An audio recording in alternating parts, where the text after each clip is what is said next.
भारत स्वाधीनतार अमृत महोत्सव अवसर में प्रधानमंत्री आह्वान क्रमे सारा देश तथा आम राज्यर विभिन्न स्थान में त्रिरंगा यात्रा अनुष्ठित होता बेले आज कटक जिला ग्रामीण पक्षर आठगड़ सहर में एक विशाल त्रिरंगा शोभायात्रा अनुष्ठित होती।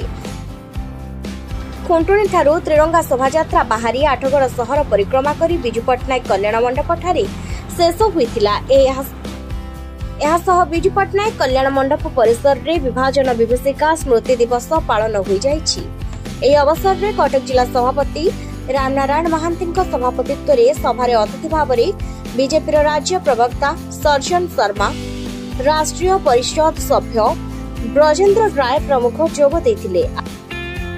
रामनारायण महांती जिला सभापति भारतीय जनता पार्टी कटक ग्रामीण जिला।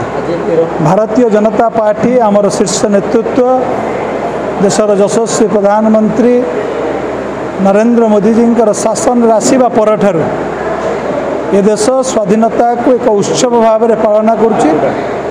आमे से दिन ठारू घरे घरे तिरंगा तिरंगा यात्रा एवं ये देशपाई शहीद होता वीर पुरुष मानक सम्मानित करवा संवर्धित करवा स्वच्छ भारत ना विभिन्न कार्यक्रम करवा एवं देश स्वाधीन हवा परे देशर जो विभाजन होता से विभाजन विभीषिका को मध्य आर आजिर युवपीढ़ी मन रखु जानतु एवं आगामी दिन में ए प्रकार जमती स्वाधीनता को भांगापी से समय जो चक्रांत होता ए देश में कांग्रेस ना जो मैंने से समय शासन रे थिले जो भली भाव में देश को विभाजित करथिले से भली चक्रांत देश में न हो से विभाजन विभीषिकार कथा से करुण कहानी को आज युवपीढ़ी भल भाव में बुझु जानू से आज विभाजन विभीषिकार कार्यक्रम मध्य भारतीय जनता पार्टी आमर कटक जिला तरफ आयोजन होता।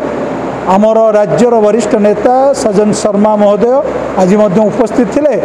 आमर जिलार समस्त पदाधिकारी आमर मंडल सभापति आमर जिलार समस्त वरिष्ठ नेतृत्व माने थिले एवं आजिर कार्यक्रम आमे यही उद्देश्य रे करिचु।